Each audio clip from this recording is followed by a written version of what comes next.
Os armazenamentos. Você tem as chamadas detenções e retenções. É o termo usado. A detenção são reservatórios mantidos secos na maior parte do tempo e são usados para controle de pico, quantidade.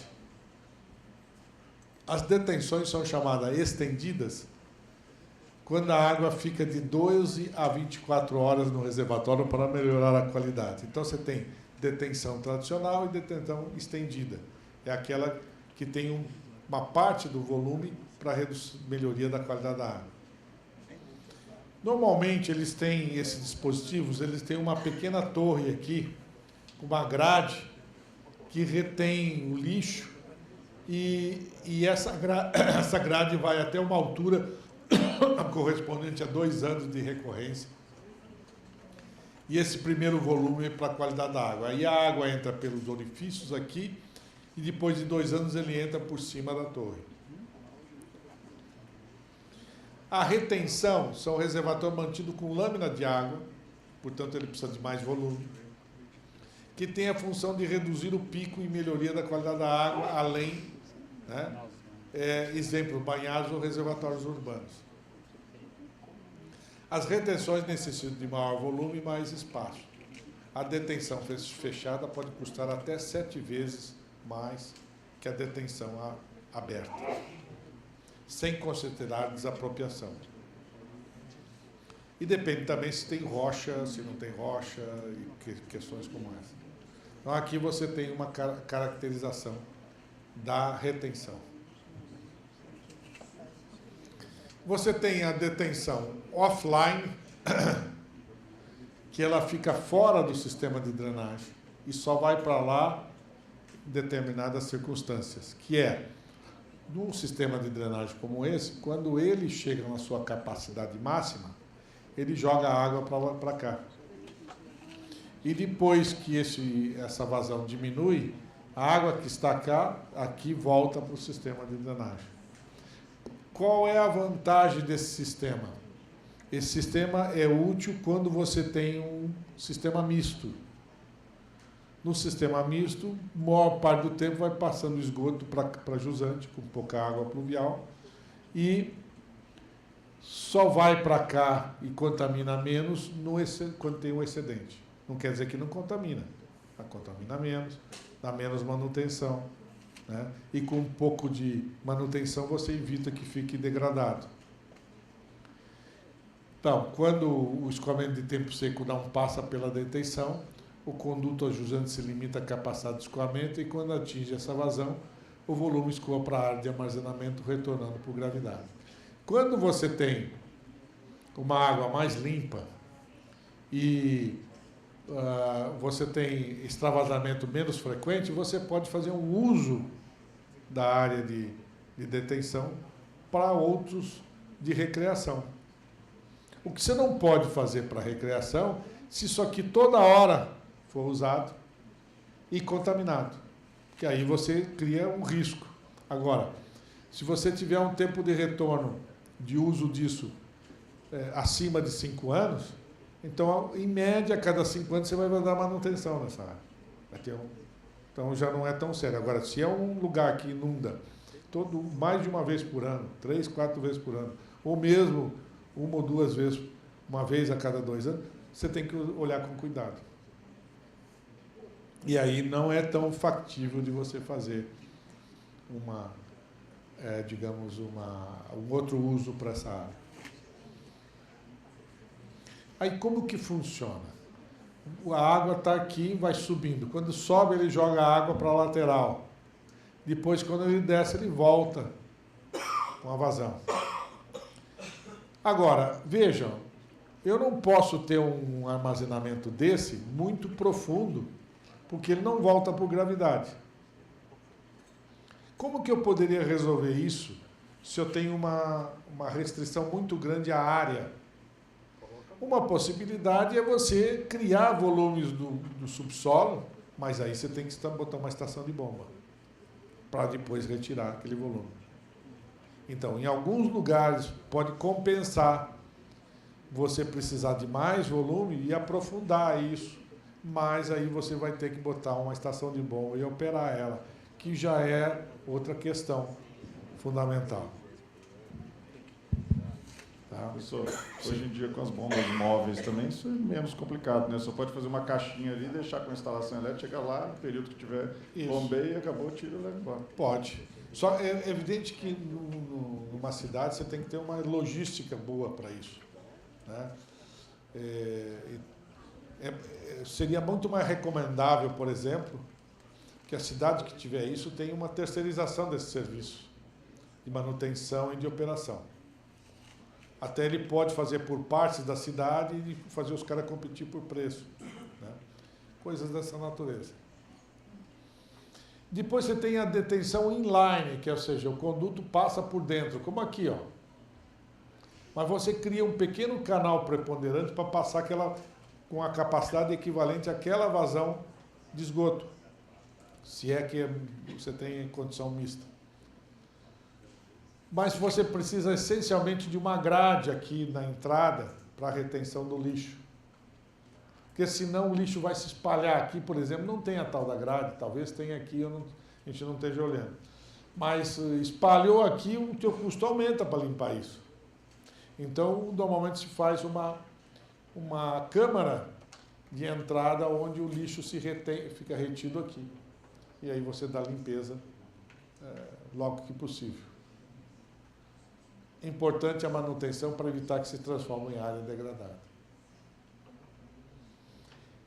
Aqui a característica do extravasor. Vejam, você tem aqui uma tela que, para evitar que entre resíduo sólido, tem um nível permanente, se for uma retenção. Quando vem a água, ele entra por aqui até essa cota, que corresponderia, essa vazão aqui, com esses orifícios, corresponderia à vazão para manter aquele volume ali por 24 horas, para poder dar melhoria de qualidade da água. Depois de 2 anos, a água passa por aqui e passa aqui por cima. Portanto, você agora está querendo só resolver a questão da quantidade. E depois aqui 10 anos ou 100 anos, já é a segurança do teu sistema, em termos de amortecimento. Né? E aqui tem características daquela torrezinha que funciona aqui dentro do reservatório. A primeira parte do volume é utilizada para a retenção da primeira parte da chuva, que corresponde, colocar 2 anos ali, mas é muito próximo da chuva de 2 anos, ou um pouco, é menor, mais ou menos, próximo desse valor. A segunda parte retém o volume que engloba o volume da primeira e a segunda parte para controle do pico de escoamento. O extravasor tem um vertedor de segurança e um extravador por orifícios pela parte inferior, não superior. Aqui um exemplo de detenção enterrada, de você querer usar a parte de cima como praça e outros usos. Exemplo disso é a detenção do Pacaembu, em São Paulo, que está na entrada do estádio, eles fizeram essa área de amortecimento. Foi a primeira feita em São Paulo. O problema é que aumenta muito o custo dessa detenção. Pode chegar a 7 vezes o custo da aberta. Aqui são exemplos da Europa de detenções fechadas, que na maioria desses lugares tem esgoto misto. Fizeram também, né? Então aqui ele faz passar uma parte da vazão e aqui o excedente vai para cá. Nem sempre você precisa desse cenário. Por exemplo, a do Pacaembu não precisava ser fechada, porque lá não tem esgoto misto. Tem uma história até que me contou o projetista que, passado alguns anos, alguém lembrou que precisava manutenção. Só que a prefeitura não sei se é a prefeitura ou o Estado, ninguém tinha a chave do portão para entrar. E ele, o projetista, ficou com uma chave. Então, eles foram procurar ele pegaram a chave e aí eles foram visitar para ver como que estava. E não tinha poluição, tinha só muita areia depositada, mas depois de vários anos ela funcionava bem. Por quê? Porque é uma região de São Paulo onde a rede separadora funciona muito bem. Então, o que tinha era mais areia e pouco resíduo. O mais interessante é ter pouco resíduo. Provavelmente tinha muita grelha que não deixava entrar o resíduo na detenção.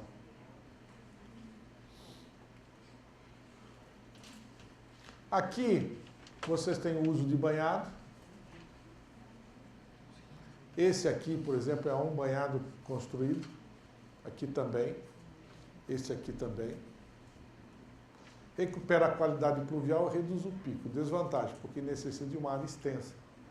Para funcionar em termos de qualidade da água, banhado, você tem que lembrar o seguinte, não pode ter grandes restrições de espaço. Então, ele tem um certo número de área que precisa por pessoa em termos de efluente. Aqui, por exemplo, é de uma área industrial que tinha muita contaminação superficial.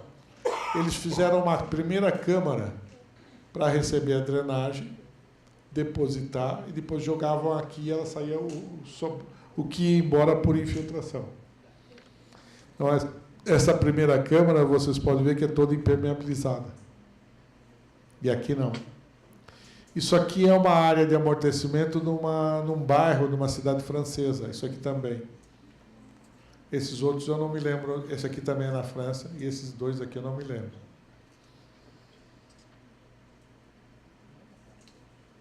Isso aqui é Natal. Isso aqui é Curitiba. Isso aqui é São Paulo. Curitiba. Esses dois eu não me lembro onde é. São todos dispositivos mais variados de amortecimento.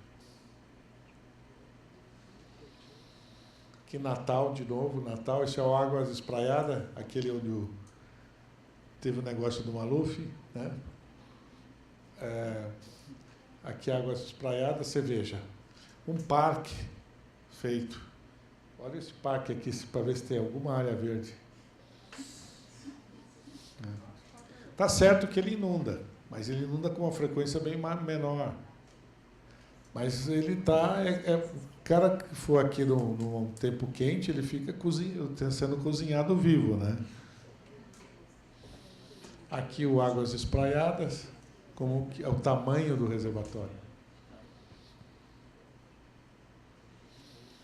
Isso aqui é Porto Alegre também. Isso aqui é na França, esses dois. Isso aqui eu não sei onde é. Isso aqui nos Estados Unidos. Esse chafariz é um reaerador, na realidade. Isso aqui é Belo Horizonte. Não sei onde é em Belo Horizonte, mas vocês devem saber. Aqui eu não sei o nome do lugar, mas eu sei que a galeria vem por baixo aqui. Santa Lúcia, né? A galeria vem aqui por baixo. Aqui no final tem uma grade que a água joga para os dois lados. Ficou bem interessante, só que ele disse o seguinte, a opção foi de mandar o resíduo sólido para o jusante. Porque se a grade tivesse sido afastada e criado uma região para ela depositar, você poderia reter ela ali, né? Mas ele tem um aspecto, pelo menos externo, interessante. Obviamente que essa água é muito contaminada. Esse aqui à direita, eu realmente não sei onde é. Aqui é em Denver, e nos Estados Unidos, e aqui em Belo Horizonte. Portanto, em resumo,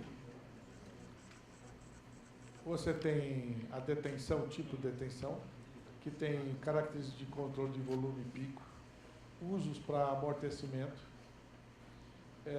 Inline, a rede atravessa a detenção, quando a rede é separadora. Offline, a rede não atravessa a detenção, quando a rede é mista e contaminada.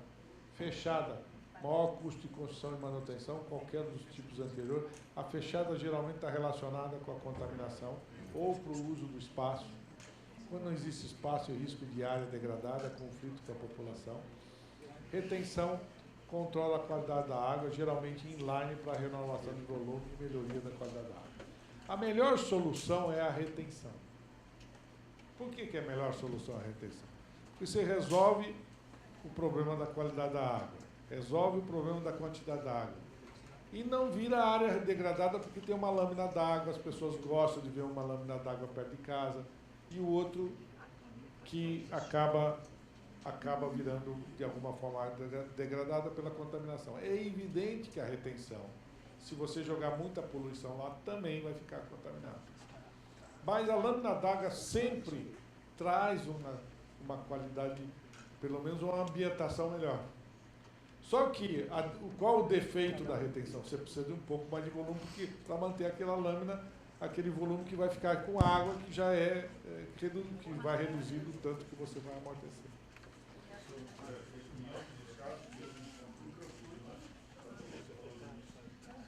A retenção, você está falando, ela é sempre melhor, mas aqui só está considerando no misto, ou se tivesse águas limpas, por exemplo? No misto ele fica um pouco pior, mas se ele ficar offline, ainda ele pode ser utilizado. Porque ele não pode ficar o esgoto entrando nele e saindo. Não quer dizer que não funciona. Eu já vi várias retenções com esgoto entrando e saindo. O que ele não pode é ter um tempo de residência muito alto, porque aí vira um mau cheiro. Mas se ele tiver fluxo constante, não cheira nada.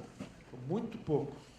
Mas não é o ideal, né? É melhor que ele passe num conduto ao lado até que se resolva esse problema. E só use na inundação. Então, as nossas realidades não dá para dizer, esse aqui é a solução.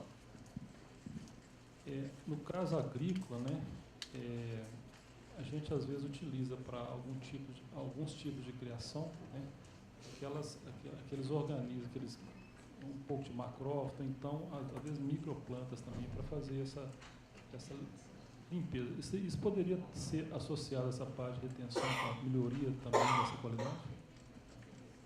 Pode, é o banhado. O banhado é esse papel. Ele faz o papel de consumir parte do nutriente usando macrófitas. Tá? O banhado é isso, no fundo. Só que o problema é que para você fazer isso, você precisa muito espaço. Tá? Pelas cargas que tem, existe uma relação entre o número de pessoas que produz carga e a área que você precisa de uma UET construída. Então, o problema na área urbana é o espaço para você fazer isso.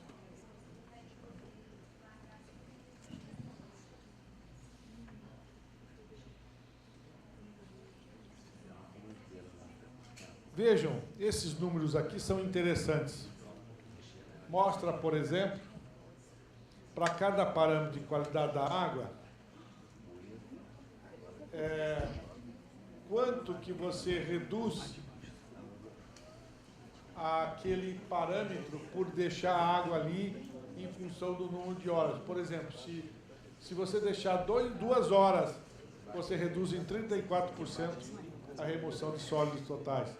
Reduz 13% do DBO, 20% do fósforo, né? E assim por diante. E com 6 horas vai aumentando, e 24 horas a eficiência é muito maior. Porque 24 horas, ou o tempo que seja, é o tempo de depositar aquele material naquele sistema.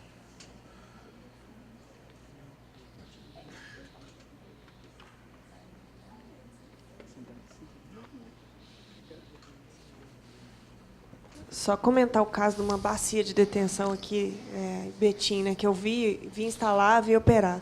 A função dela não era detenção de tratamento. O canal de fundo dela passava a vazão média normal o ano inteiro.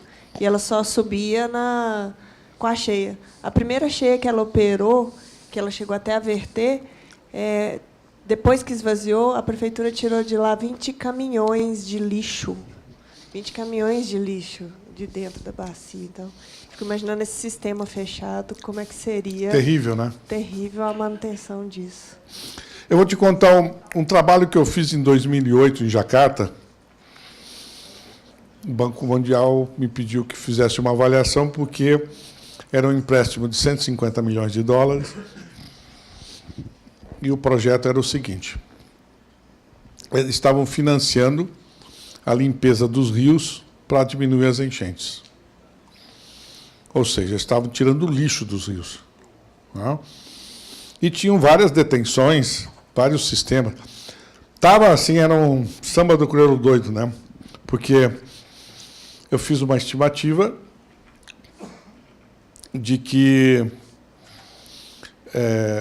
e era dinheiro dos holandeses que queriam vender o projeto, então eles faziam um filmezinho mostrando como diminuiu a inundação quando tirava o resíduo, mas eram empresas de dragagem que queriam vender serviço.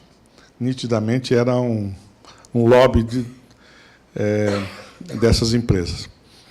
Só que a primeira pergunta que eu fiz foi o seguinte: muito bem, vocês vão gastar toda essa grana, que vai custar $17 por metro cúbico, pela estimativa. Agora, como que o resíduo entra na drenagem? Vai ter algum controle para evitar que isso diminua no futuro? Então, vai dentro dessa linha. Aí, eu falei, como que é o sistema de limpeza? Eu fiz uma estimativa, em 5 anos ia voltar tudo de novo. Por quê? Então, nesses países asiáticos, eles não têm limpeza das ruas e nem coleta domiciliar. Até porque eles não conseguem entrar em certas ruas. Imagine, tem lugares ali que tem densidade de ocupação de 400, 500 pessoas por hectare, ou mais, 600. São lugares que nem caminhão entra, nem carro entra. E com casinhas assim que tem 10 pessoas andando no cubículo, né?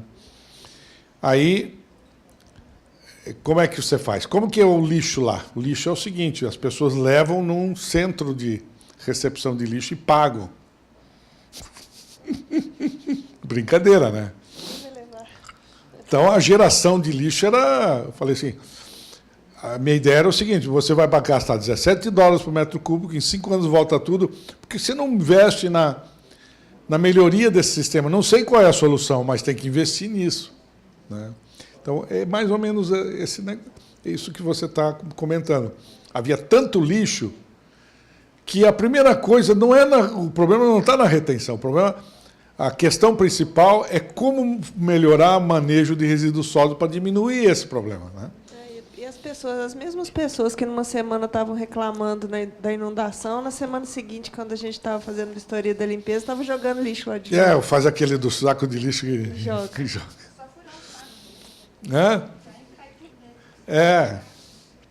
Então, é um processo que a gente não adianta atuar sobre a causa, tem que atuar sobre a consequência, mas sobre a causa. Né? Eu deixei meu microfone onde? Não, mas tem um outro. Cadê o outro? Você vê como eu já estou, né? Já perdi. Estou ficando já... Isso não é a primeira vez, não. Isso acontece com frequência. Com muita frequência, por sinal. Bom. Redes de pluviais. Mista, rede pluvial que recebe esgoto. Esse é o cenário de grande parte das cidades brasileiras, falta de investimento. Na realidade... Eu tive a intenção de fazer uma rede separadora e não fiz a rede ainda, então ficou no pluvial. O pior é muitos países da América Latina que não fazem pluvial e fazem o esgoto. Aí é muito pior, porque o esgoto não tem capacidade de receber o pluvial. Ou não faz nenhum dos dois. Né? O pior cenário é falta de rede de esgoto num ambiente em que o solo é argiloso. Aí você volta ao século XIV, porque o esgoto cruza nas ruas, todo mundo... Né? Você sabe que a peste negra no século XIV ou XIII, não me lembro direito, ela matou 1/3 da população da Europa. E a causa principal era saneamento, porque deu um período de clima muito mais frio não, ou muito mais quente, não me lembro direito, mas criou condições de proliferação de doença muito grande. Porque Eles faziam se você olhar as casas mais antigas da Europa, uma grudava na outra na parte superior, não tinha sol, esgoto escoando pela rua, higiene do último tipo, né? Isso fez com que a cólera se proliferasse e matasse 1/3 da população da Europa. Aí um pouco de curiosidade histórica. Isso mudou o feudalismo, porque o trabalhador daquela época trabalhava para comer. Como morreu 1/3, faltou gente. E aí os senhores feudais foram obrigados a pagar o salário para os caras. Isso é um pouco de história, né? Mas a causa principal foi ambiental. O sistema separador, que é o ideal, 2 redes com solução independente para os 2 sistemas. Existe as redes de esgoto não coletam esgoto e recebem pluvial. A rede pluvial continua recebendo. Quer dizer, os problemas que a gente fala sempre. Agora, você chegar numa cidade que... Aí eu vou discutir quero a opinião de vocês também. Eu tenho uma opinião, mas gostaria de ouvir de vocês. Eu quero ver se eu estou errado, né? Se você chegar numa cidade, sei lá, dos 50 ou 100 mil habitantes, nunca houve investimento de esgoto e não tem rede de esgoto na cidade. Por onde você começa? O que vocês acham? Por onde eu começo a fazer o tratamento? Você começa pela coleta? Pelas casas. Não, mas, digamos, o sistema... Claro, você vai ter que fazer o sistema de tratamento de esgoto e coleta. Por onde você começa? Tem abastecimento d'água, recebe água. Tem pluviais, porque ela construiu nos loteamentos, era obrigada a fazer pluviais. Que é o caso comum no Brasil. Né? Exatamente. Por onde você começa?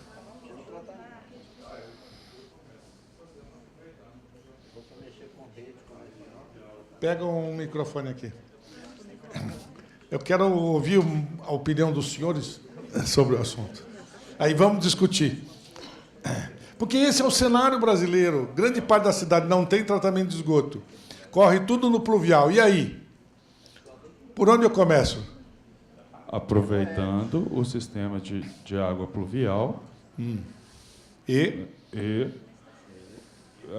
a jusante, né? Você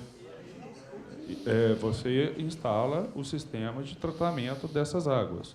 Seria um sistema misto, né?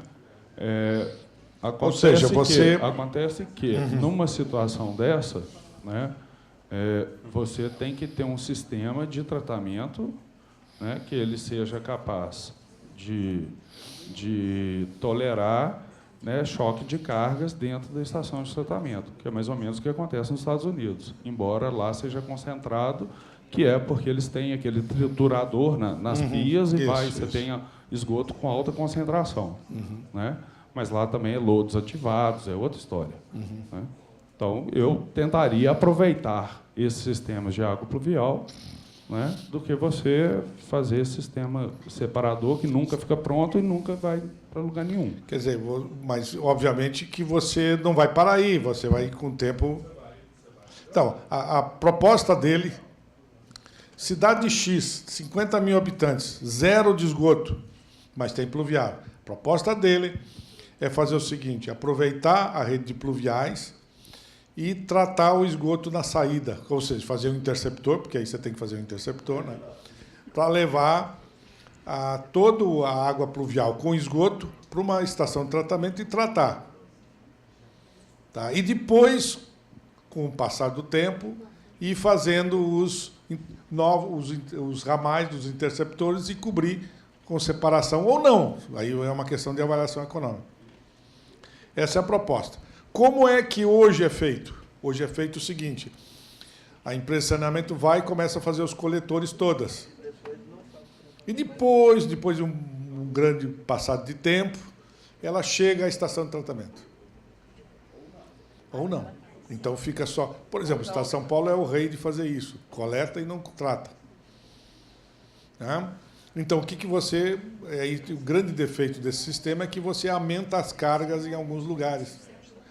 Enquanto antes era difuso, tinha fossa, a coisa não chegava no rio rapidamente, agora chega tudo rapidamente.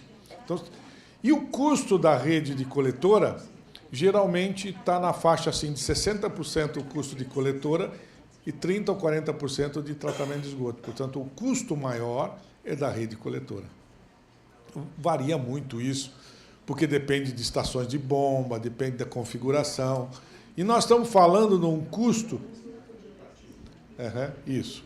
Nós estamos falando num custo aí da ordem de $400, $500 por pessoa para os dois serviços.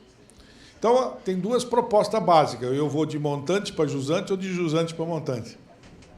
Montante para jusante, eu coleto tudo para depois tratar. E de jusante para montante, eu trato para depois ir melhorando a coleta. O que vocês acham? Jusante para montante. Hã? Jusante para montante. Vamos, eu quero ouvir todo mundo. Aqui nós vamos fazer uma pesquisa de opinião. Olha, se o custo é menor para eu implementar a estação de tratamentos, né, eu inicialmente faria estação de tratamentos. Né? Quer dizer, interceptor, porque você tem que fazer esse, não foge disso. Né? Porque você tem que levar todo o esgoto para lá, para a estação de tratamento. Sim, e... Como é que pode mencionar?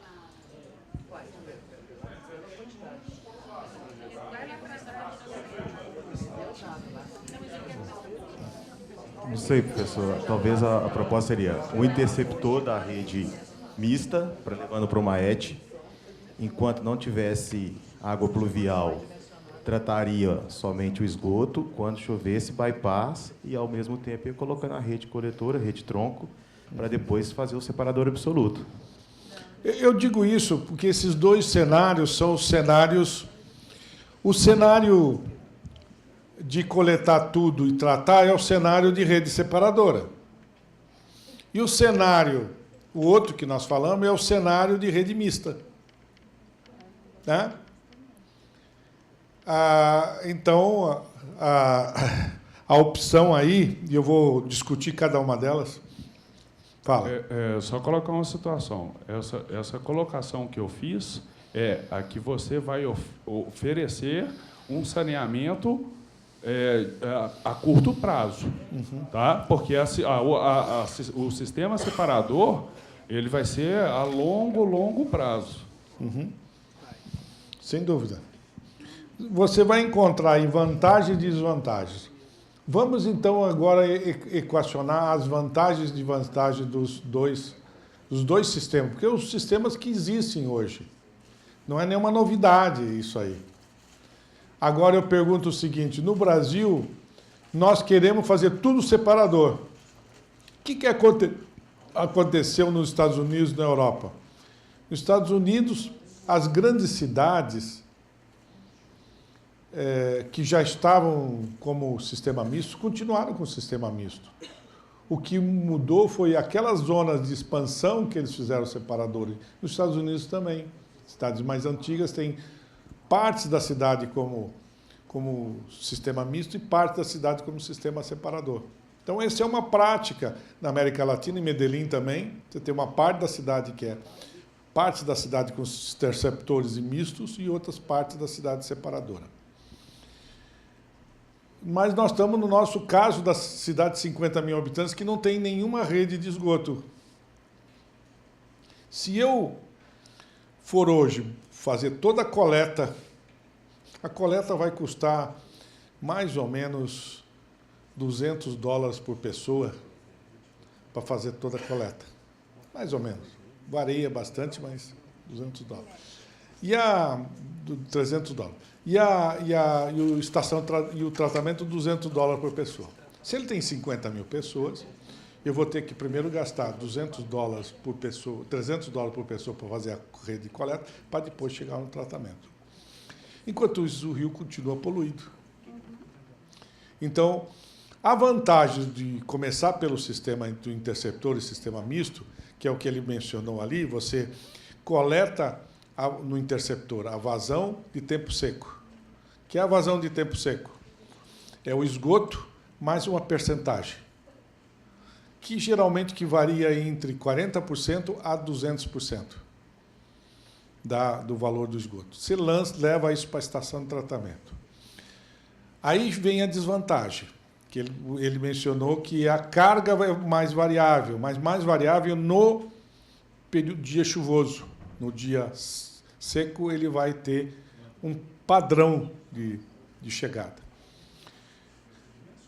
Dimensiona para isso. Mas o que você pode minimizar isso é fazer um reservatório para equalizar as contas, mas isso pode custar mais caro. Então, você tem. Então, a desvantagem é os dias chuvosos não funcionar muito bem a estação de tratamento. Mas qual é a grande vantagem? Eu posso levar 50 anos para chegar a ter estação de tratamento, 30 anos, porque eu não vou ter dinheiro para chegar lá. E só depois de 30 anos que eu vou começar a tratar e o rio fica poluído nesse período todo. Por que isso? Né? Por que eu não posso começar de jusante para montante e ir resolvendo meus problemas? Se você fala isso no meio de saneamento, você é triturado, geralmente. Porque se esquece, está sempre na cabeça com o sistema separador. Quando a realidade não é essa no Brasil, por causa desses 2 sistemas mistos que nós colocamos. Então, a gente tem que pesar isso em cada realidade que vale a pena fazer. Se você vai sair do zero, de repente é melhor começar com o sistema misto que já está instalado e que você melhora o rio para depois gradualmente ir melhorando a tua rede. Ou não.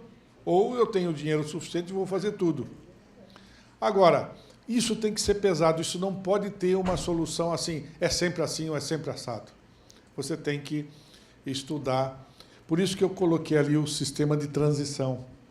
O sistema de transição é justamente esse, que você começa com um sistema misto, trata de jusante para montante, e já vai melhorando os rios, e depois, gradualmente, você vai ou não fazer a rede. Você pode chegar à conclusão, não vale a pena para mim fazer não vale a pena para mim, para a minha cidade, porque eu não continuo com o esgoto misto, tantas cidades do mundo têm. Então, são questões como essa. Quanto custa por dia, aproximadamente, um rio que recebe toda a poluição de uma cidade dessa? Qual é o valor disso? O valor talvez, provavelmente, o valor principal é aquele relacionado com a saúde humana, né? Se de alguma forma aquilo está contribuindo. Digamos o seguinte, se a Jusante tem uma cidade que pega a água daquela cidade para abastecimento, dizem que a relação é 1:5, eu gasto R$1 em saneamento para reduzir 5 em saúde. Mas isso é um número mágico, né? Pode ser ou não ser. De qualquer forma, quanto mais cedo nós conseguimos reduzir carga e não transferir carga, porque quando você faz rede de coleta de esgoto sem tratamento, você está tirando o esgoto de uns e levando para outros. É a mesma coisa da canalização. Então, é uma discussão bastante longa, boa de se fazer, mas eu me lembro que, em 2003, quando nós fizemos o Caxias do Sul, o estudo de plano de drenagem, nós fizemos um plano de drenagem de esgoto sanitário. E foi adotado Caxias do Sul, que é uma cidade de 300 mil habitantes, não tinha 1 centímetro de rede de esgoto. Rica, cidade rica, né?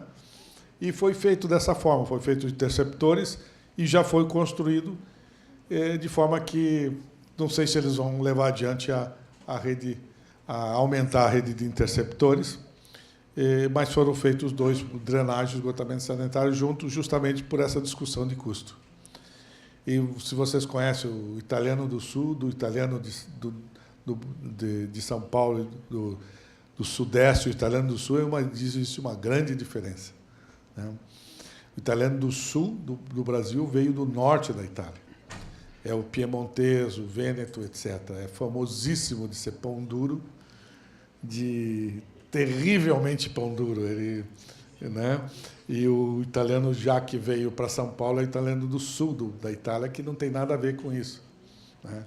Mas quando você chega no Rio Grande do Sul, vai naquela região da Serra Gaúcha, é tudo italiano pão duro, né? Então, então, a zona de transição que nós estávamos discutindo é: você faz o coletor, que leva a vazão de tempo seco mais um excedente, e o excedente vai para a rede de drenagem, né?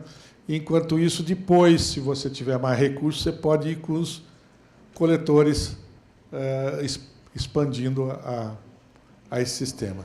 Aqui que eu avaliei, na realidade, vai de 0,4 a 4 do esgoto, evita construir uma nova rede, desvantagem de proliferação de doença e inundação superior de projeto no período seco ou dor na cidade. Isso pode acontecer, depende do cenário.